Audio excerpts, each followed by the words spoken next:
देखिए, जब किसी मेडिकल डायग्नोसिस की बात होती है ना, तो एक उम्मीद सी रहती है कि सब कुछ बिल्कुल सटीक और एकदम स्पष्ट होगा। एक बाइनरी अप्रोच होती है। बिल्कुल। मतलब किसी की हड्डी टूटी है, एक्सरे मशीन में एक सफेद टेढ़ी लाइन दिखती है और डॉक्टर सीधे उंगली रखकर बता देता है कि देखिए समस्या यहाँ है। सही कहा। जो गलत है वो साफ साफ दिखाई दे जाता है। हाँ, और ये एक तरह से सुकून भी देता है। लेकिन जब आज की वैश्विक भू राजनीति, अर्थशास्त्र और तकनीकी दुनिया के आपस में टकराने की बात आती है ना, तो अचानक वो एक्सरे मशीन काम करना बंद कर देती है। एकदम काम करना बंद कर देती है, क्योंकि वहां कुछ भी ब्लैक एंड व्हाइट नहीं है। राइट। आज हमारे सामने मौजूद दस्तावेजों, शोध पत्रों और विशेषज्ञ रायों का जो पुलिंदा है, वो एक ऐसी अजीबोगरीब कहानी कह रहा है जहां दुनिया के एक कोने में दागी गई कोई मिसाइल इस बात को तय कर रही है कि आज शाम रसोई में पकौड़े तलने का तेल कितना महंगा होगा। और यही आज के समय की सबसे बड़ी सच्चाई है। तो ठीक है, चलिए इसे अनपैक करते हैं। आज की इस इन-डेप्थ चर्चा में हम ये डिकोड करने वाले हैं कि कैसे अंतर्राष्ट्रीय कूटनीति का ये जो डोमिनो इफेक्ट है, ये कैसे काम करता है और कैसे भौतिक दुनिया के बंद होते रास्ते अब हमारी डिजिटल दुनिया में भी नए संकट पैदा कर रहे हैं। ये जो मकर जाल है ना, इसे समझना आज के समय में सबसे जरूरी है। जब हम इन सभी स्रोतों का विश्लेषण करते हैं तो एक बात बिल्कुल साफ हो जाती है कि कोई भी घटना अलग थलग नहीं घट रही है। सब कुछ कनेक्टेड है। बिल्कुल। हर चीज एक बहुत ही व्यापक सप्लाई चेन का हिस्सा है, और इस सप्लाई चेन में जब भी कहीं कोई रुकावट आती है तो उसका कंपन पूरी दुनिया महसूस करती है। और इसी रुकावट की शुरुआत होती है उस घटना से जिसने पूरी दुनिया की ऊर्जा बाजार की नींव को हिलाकर रख दिया है। आप यूएई वाले फैसले की बात कर रही हैं? जी बिल्कुल। हमारे दस्तावेज बताते हैं कि संयुक्त अरब अमीरात यानी यूएई ने ओपेक और ओपेक प्लस से बाहर निकलने का एक तरफा फैसला किया है। ये एक बहुत बड़ा भू राजनीतिक भूचाल है ना? यूएई के ऊर्जा मंत्री सुहेल मोहम्मद अल मजरूई का आधिकारिक बयान है कि वे उत्पादन कोटा के बंधनों से आजाद होना चाहते हैं। लेकिन मुझे यहाँ एक बात बिल्कुल समझ नहीं आ रही है। क्या बात? देखिए, यूएई कोई नया या कमजोर सदस्य तो है नहीं, वो ओपेक के सबसे अमीर और प्रभावशाली देशों में से एक है। बिल्कुल, उनका दबदबा काफी ज्यादा है। राइट। तो अगर उन्हें सिर्फ अपना तेल उत्पादन बढ़ाना था तो वे संगठन के अंदर रहकर भी अपनी बात मनवा सकते थे। एक झटके में पूरी तरह से बाहर निकल जाना, मतलब एक ऐसी हाउसिंग सोसाइटी को छोड़ देना जहां के नियम बरसों से उन्हीं के फायदे में थे, इसके पीछे का असली गणित क्या है? यहीं पे चीजें वाकई दिलचस्प हो जाती हैं। बात सिर्फ तेल के बैरल गिनने की नहीं है, बल्कि कूटनीतिक सुरक्षा की है। कूटनीतिक सुरक्षा मतलब? देखिए, यूएई का ये कदम खाड़ी देशों के बीच एक बहुत गहरी और बुनियादी दरार को उजागर कर रहा है। यूएई के राजनयिक सलाहकार अनवर गर्गश के हालिया बयानों का अगर हम गहराई से विश्लेषण करें तो साफ झलकता है कि यूएई इस बात से बेहद नाराज है। किस बात से? इस बात से कि जब ईरानी समर्थित गुटों ने उनके बुनियादी ढांचे पर हमले किए तो खाड़ी सहयोग परिषद का जो रुख था वो ऐतिहासिक रूप से सबसे कमजोर रहा। ओह, तो ये सिर्फ तेल के कोटा की बात नहीं है? बिल्कुल नहीं। ओपेक से बाहर आना सिर्फ अर्थशास्त्र नहीं है, ये एक बहुत बड़ा कूटनीतिक विरोध है। और ये तनाव हमें सीधे उस जगह ले जाता है जहां आज पूरी दुनिया की धड़कन रुकी हुई है, हॉर्मुज जल डमरू मध्य। ओमान और ईरान के बीच का वो संकरा समुद्री रास्ता, जो असल में भूगोल का एक छोटा सा टुकड़ा है, लेकिन पूरी दुनिया को ब्लैकमेल करने की ताकत रखता है। एकदम सही। अभिजीत सिंह के संपादकीय विश्लेषण से यह स्पष्ट होता है कि हॉर्मुज में इस वक्त जो हो रहा है वो आधुनिक समुद्री इतिहास में अभूतपूर्व है। यहाँ मैं एक बात स्पष्ट कर दूं, हमारे स्रोत अमेरिका और ईरान के बीच चल रहे इस भू राजनीतिक टकराव का वर्णन कर रहे हैं, और हम यहाँ किसी भी देश या राजनीतिक विचारधारा का पक्ष नहीं ले रहे हैं। बिल्कुल, हमारा काम सिर्फ तथ्यों का निष्पक्ष विश्लेषण करना है। राइट। हम सिर्फ दी गई जानकारी को अनपैक कर रहे हैं। तो तथ्य क्या कहते हैं? तथ्य ये है कि अमेरिका और ईरान दोनों ही इस समुद्री रास्ते पर अपना नियंत्रण थोपने की कोशिश कर रहे हैं। अमेरिकी नौसेना उन जहाजों को जब्त कर रही है जिनसे ईरान को आर्थिक फायदा होता है। और इसके जवाब में ईरान क्या कर रहा है? जवाब में ईरानी सेना उन कमर्शियल जहाजों को निशाना बना रही है जो उनके नियमों का पालन नहीं करते। बाप रे, इससे तो वो बुनियादी सिद्धांत ही खतरे में पड़ गया जिसे समुद्र की स्वतंत्रता कहा जाता है। एकदम सही पकड़ा आपने। 17वीं सदी में डच दार्शनिक ह्यूगो ग्रोटियस ने एक सिद्धांत दिया था, मेर लिबरम। मेर लिबरम, इसका मतलब क्या होता है? इसका सीधा सा मतलब था कि अंतर्राष्ट्रीय जल क्षेत्र किसी एक देश की जागीर नहीं हो सकते। वे सभी के व्यापार के लिए हमेशा खुले रहने चाहिए। और सदियों से दुनिया इसी भरोसे पे चल रही थी, है ना? बिल्कुल। लेकिन आज हॉर्मुज़ में ये कानून पूरी तरह से ध्वस्त हो चुका है। जब महाशक्तियां टकराती हैं तो ये पुरानी संधियां कागज के टुकड़ों से ज्यादा कुछ नहीं रह जाती। और इसका व्यापार पर क्या असर हो रहा है? इसका सबसे बड़ा और सीधा असर ये हुआ है कि कमर्शियल जहाज़ों के लिए वॉर रिस्क इंश्योरेंस प्रीमियम यानी युद्ध जोखिम बीमा आसमान छू रहा है। और ये जो प्रीमियम होता है ना, ये कोई छोटी मोटी रकम नहीं होती। बिल्कुल नहीं। जब कोई जहाज ऐसे रेड जोन या उच्च जोखिम वाले इलाके में प्रवेश करता है तो बीमा कंपनियां जहाज की कुल कीमत का एक भारी प्रतिशत हर दिन के हिसाब से वसूलने लगती है। हर दिन के हिसाब से? हाँ, कभी-कभी ये रकम लाखों डॉलर में होती है। इसका मतलब ये है कि किसी जहाज पर मिसाइल गिरे या ना गिरे, सिर्फ उस रास्ते से गुजरने का खौफ ही व्यापार को आर्थिक रूप से असंभव बना देता है। और यही वो बिंदु है जहां वैश्विक कूटनीति आम इंसान की जिंदगी से सीधे टकराती है। जहाज या तो बंदरगाहों पर खड़े हैं या फिर उन्हें पूरे अफ्रीका महाद्वीप का चक्कर लगाकर लंबा और बहुत खर्चीला रास्ता तय करना पड़ रहा है। और इस खर्चीले रास्ते का सीधा असर आम नागरिकों के सफर पर पड़ रहा है। चलिए इस भू राजनीतिक शतरंज को सीधे भारतीय एविएशन सेक्टर से जोड़ते हैं। हाँ, ये बहुत प्रासंगिक है। फेडरेशन ऑफ इंडियन एयरलाइंस, जिसमें देश की प्रमुख एयरलाइंस शामिल हैं, उन्होंने नागरिक उड्डयन मंत्रालय को एक बहुत ही गंभीर SOS भेजा है। एक इमरजेंसी अपील। हाँ। उनका कहना है कि एविएशन टर्बाइन फ्यूल यानी ATF का खर्च, जो आमतौर पर एयरलाइंस की कुल लागत का 40% होता था, वो अब उछलकर 55 से 60% तक पहुंच गया है। जो कि एक बहुत बड़ी छलांग है। बिल्कुल। तो इन सब का आखिर मतलब क्या है? क्या एयरलाइंस सिर्फ सरकार से किसी तरह का बेल आउट मांग रही हैं, या फिर वैश्विक संकट के कारण ईंधन तय करने का फॉर्मूला सच में काम करना बंद कर चुका है? देखिए, ये सिर्फ रोना धुनाया बेल आउट की मांग नहीं है। अच्छा। नहीं, ये अंतर्राष्ट्रीय तेल बाजार के सिस्टम में आई एक गहरी तकनीकी खराबी की ओर इशारा है। इसे समझने के लिए हमें mean of plants Arab gulf या MOPAG प्राइसिंग को समझना होगा। मोपैग प्राइसिंग। हाँ, भारत में ATF की कीमतें इसी अंतर्राष्ट्रीय बेंचमार्क से तय होती हैं। अब जो सबसे दिलचस्प और खतरनाक गणित यहां सामने आता है वो है क्रैक डिफरेंशियल। Crack differential. जी। चलिए इसे थोड़ा और विस्तार से समझते हैं। बताइए। जहां तक मुझे समझ आता है, क्रैक डिफरेंशियल असल में वो मार्जिन या मुनाफा है जो रिफाइनरी कंपनियां गाढ़े काले कच्चे तेल को प्रोसेस करके उसे पारदर्शी एविएशन फ्यूल में बदलने के लिए लेती हैं। एकदम सही परिभाषा है। तो सामान्य दिनों में ये मार्जिन लगभग 11 से 18 डॉलर प्रति बैरल के बीच होता था, लेकिन आज के दस्तावेज बता रहे हैं कि ये क्रैक डिफरेंशियल 132.59 डॉलर प्रति बैरल तक पहुंच गया है। हाँ, ये आंकड़ा वाकई चौंकाने वाला है। रुकिए, रिफाइनरी की मशीनों ने रातों रात ज्यादा बिजली तो नहीं मांगनी शुरू कर दी, ना ही कच्चे तेल को रिफाइन करने की कोई नई जादुई प्रक्रिया आ गई है। तो फिर रिफाइनिंग का ये मार्जिन अचानक 10 गुना से ज्यादा कैसे बढ़ गया? बहुत ही शानदार सवाल है। इसका जवाब रिफाइनिंग की लागत में नहीं है। तो कहाँ है? इसका जवाब पैनिक और सप्लाई चेन के टूटने में छिपा है।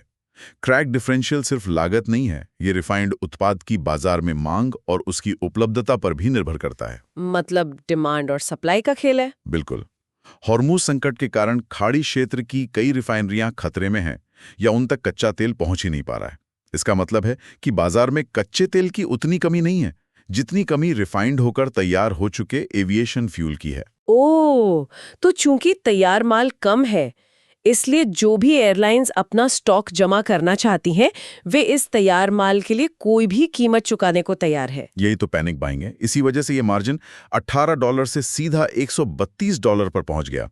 ऊपर से ब्रेंट क्रूड की अपनी मूल कीमत भी 72 डॉलर से बढ़कर 118 डॉलर पर जा चुकी है। ये तो दोहरी मार हो गई। हाँ, इन दोनों का मिला जुला असर ये हुआ है कि ATF की कीमत 260 डॉलर के पार चली गई।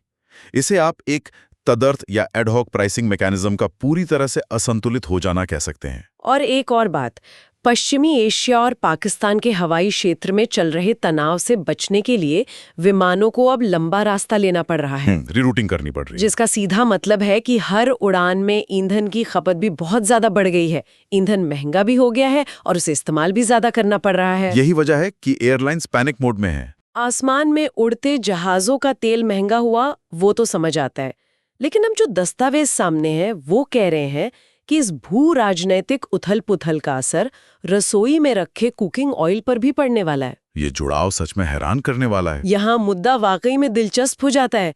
ये तार कैसे जुड़े हुए हैं?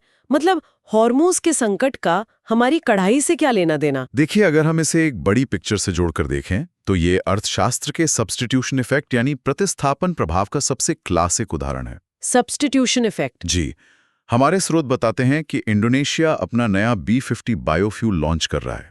इसके तहत वे अपने वाहनों और उद्योगों में जो ईंधन इस्तेमाल करेंगे उसमें 50% पाम ऑयल यानी ताड़ का तेल होगा। मतलब क्योंकि अंतर्राष्ट्रीय बाजार में कच्चा तेल $100 प्रति बैरल के पार चला गया है, इसलिए इंडोनेशिया महंगा पेट्रोल डीजल खरीदने के बजाय अपने खुद के खाने के तेल को ट्रैक्टर और जहाज चलाने के लिए ईंधन में बदल रहा है। ठीक, यही हो रहा है। इंडोनेशिया पाम ऑयल का दुनिया का सबसे बड़ा उत्पादक है। अपने पाम ऑयल को बायोफ्यूल में बदलने से उन्हें हर साल अरबों डॉलर की विदेशी मुद्रा की बचत होगी, जो वे कच्चा तेल आयात करने में खर्च करते हैं। उनके लिए यह एक बेहद शानदार रणनीतिक और आर्थिक कदम है। उनके लिए तो है, लेकिन भारत के लिए ये एक बहुत बड़ा सिरदर्द है। बहुत बड़ा। क्योंकि भारत अपनी कुल जरूरत का 50% से ज्यादा पाम ऑयल अकेले इंडोनेशिया से खरीदता है। और ये कोई छोटी मोटी रकम नहीं है। बिल्कुल नहीं। ये लगभग $8.5 बिलियन का आयात है। अगर इंडोनेशिया अपने खाने के तेल को इंजनों में झोंकने लगेगा तो वैश्विक बाजार में पाम ऑयल की भारी कमी हो जाएगी। जाहिर सी बात है। अब कोई ये भी सोच सकता है कि अगर पाम ऑयल महंगा हो रहा है तो लोग सूरजमुखी या सोयाबीन का तेल क्यों नहीं इस्तेमाल कर लेते हैं? ये एक बहुत ही तार्किक विचार है, लेकिन व्यवहार में ऐसा करना लगभग असंभव है। क्यों भला? क्योंकि सूरजमुखी का तेल मुख्य रूप से रूस और यूक्रेन क्षेत्र से आता है। वो क्षेत्र पहले से ही एक युद्धग्रस्त इलाका है और वहां की अपनी सप्लाई चेन बुरी तरह टूटी हुई है। हाँ, वो तो हम सब जानते हैं। और सोयाबीन? दूसरी ओर सोयाबीन का तेल अर्जेंटीना और ब्राजील से आता है। अब याद कीजिए, हमने अभी हॉर्मोज और जहाज़ों के वॉर रिस्क प्रीमियम के बारे में क्या बात की थी? ओह, शिपिंग कॉस्ट। बिल्कुल।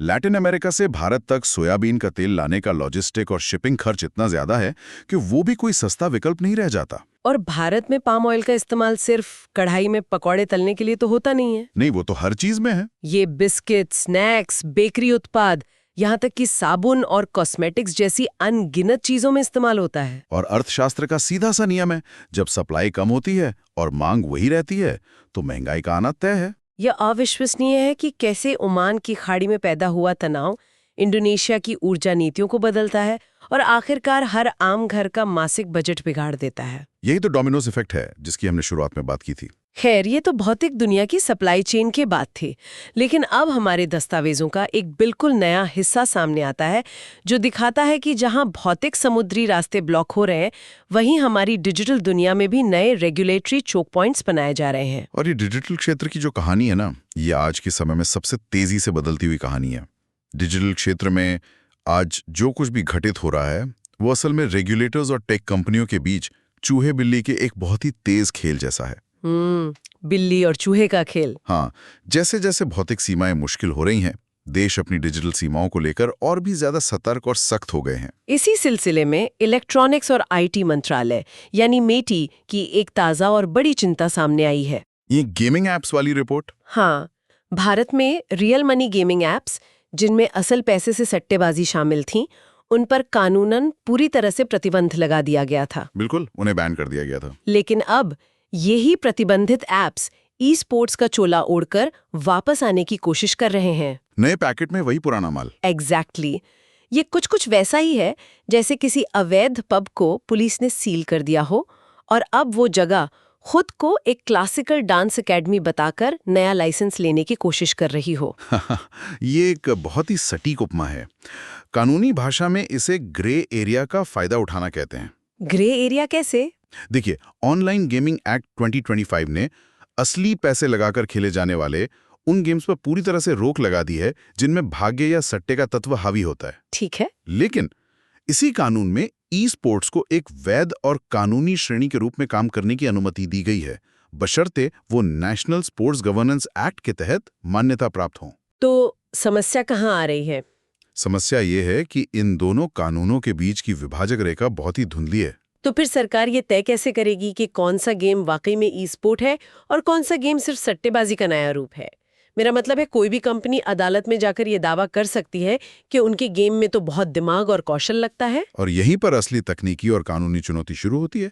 इस बात को परखने का जो असली पैमाना है वो है नतीजा या आउटकम। आउटकम को कैसे परखेंगे? कानून के अनुसार अगर किसी गेम का अंतिम नतीजा मुख्य रूप से सॉफ्टवेयर के अंदर बैठे रैंडम नंबर जनरेटर यानी आरएनजी एल्गोरिथम द्वारा तय होता है, जिस पर खिलाड़ी का कोई नियंत्रण नहीं होता। बिल्कुल, तो अगर आरएनजी सब तय कर रहा है तो वो सट्टेबाजी है। समझ गई। लेकिन अगर गेम के कोड का ऑडिट ये साबित करता है कि खिलाड़ी की शारीरिक निपुणता, उसके फैसले लेने की गति या रणनीतिक सोच से गेम का नतीजा बदलता है, तो उसे स्किल बेस्ड या ई स्पोर्ट माना जाएगा। ओह, तो अब बात सिर्फ दावों पर नहीं टिकेगी। नहीं, इसलिए अब आईटी मंत्रालय महज दावों पर भरोसा नहीं कर रहा है। वे हर एप्लीकेशन की एल्गोरिथम का बहुत बारीकी से तकनीकी ऑडिट करवा रहे हैं ताकि ये सुनिश्चित किया जा सके कि वे अपना नाम बदलकर पुरानी सट्टेबाजी ही तो नहीं चला रहे। और जहां एक तरफ बड़ी बड़ी गेमिंग कंपनियां नियमों के साथ इस तरह का ग्रे एरिया तलाश रही हैं, वहीं दूसरी तरफ कुछ अपराधी सीधे तौर पर आम नागरिकों की गाड़ी कमाई को निशाना बना रहे हैं। आप साइबर फ्रॉड की बात कर रही हैं। हाँ, हमारे स्रोत बताते हैं कि केंद्र सरकार ने सुप्रीम कोर्ट को साइबर धोखाधड़ी से लड़ने के उपायों की जानकारी दी है। विशेष रूप से ये जो डिजिटल अरेस्ट का खौफनाक नया चलन शुरू हुआ है, ये तो आजकल बहुत ज्यादा बढ़ गया है। बहुत ज्यादा। जहां जालसाज खुद को पुलिस या कस्टम अधिकारी बताकर लोगों को वीडियो कॉल पर घंटों तक बंधक बनाए रखते हैं और फिर लाखों रुपए ऐंठ लेते हैं। इससे एक बहुत ही गंभीर बहस छिड़ गई है कैसी बहस? कि एक नागरिक की सुविधा और पूरी व्यवस्था की सुरक्षा के बीच संतुलन कैसे स्थापित किया जाए। सुविधा बनाम सुरक्षा। हाँ, इंटर डिपार्टमेंटल कमेटी ने इस चुनौती से निपटने के लिए जो प्रस्ताव रखे हैं उनमें एक बहुत ही अहम बदलाव की बात की गई है। अभी तक क्या होता है कि अपराधी सोशल इंजीनियरिंग के जरिए ओटीपी हासिल कर लेते हैं, और एक बार ओटीपी मिला तो खेल खत्म। बिल्कुल, आईएमपीएस या यूपीआई के जरिए पैसा 1 सेकंड में किसी अनजान खाते में पहुंच जाता है। तो इसे रोकने के लिए सरकार क्या करने जा रही है? इसके लिए बायोमेट्रिक आइडेंटिटी वेरिफिकेशन सिस्टम यानी BIVS को लागू करने पर जोर दिया जा रहा है। BIVS? हाँ, ये काम कैसे करेगा? इसका मतलब यह है कि अगर कोई बहुत बड़ी रकम किसी अनजान खाते में ट्रांसफर की जा रही है तो सिर्फ एक ओटीपी से काम नहीं चलेगा। अच्छा। हाँ, उस लेनदेन को मंजूरी देने के लिए रियल टाइम में फिंगरप्रिंट या चेहरे के स्कैन की जरूरत होगी, जिसका मिलान सीधे बैंकिंग या UIDAI के सर्वर से किया जाएगा। वाओ, ये तो बहुत सिक्योर हो जाएगा। और इसके साथ ही एक अस्थायी डेबिट होल्ड की भी योजना है। क्या ये डेबिट होल्ड ऐसा कुछ है जहां AI आधारित सिस्टम अगर ये भांप ले कि रात के 3 बजे एक बड़ी रकम किसी संदिग्ध खाते में जा रही है तो वो उस पैसे को रास्ते में ही रोक लेता है? बिल्कुल सही। AI सिस्टम्स लेनदेन के पैटर्न को विश्लेषित करेंगे। अगर पैटर्न संदिग्ध है तो पैसा आपके खाते से तो कट जाएगा, लेकिन अपराधी के खाते में तुरंत नहीं पहुंचेगा। मतलब वो हवा में अटका रहेगा। हाँ, उसे बीच में ही होल्ड कर लिया जाएगा ताकि अगर ये कोई फ्रॉड है तो इंसान को शिकायत करने और अपना पैसा वापस पाने का समय मिल सके। ये तो बहुत ही शानदार कदम है। और इसके अलावा संदिग्ध सिम कार्ड्स को महज 2 से 3 घंटे के भीतर ब्लॉक करने की योजना भी इसी तेज प्रतिक्रिया का हिस्सा है। महज 2 से 3 घंटे?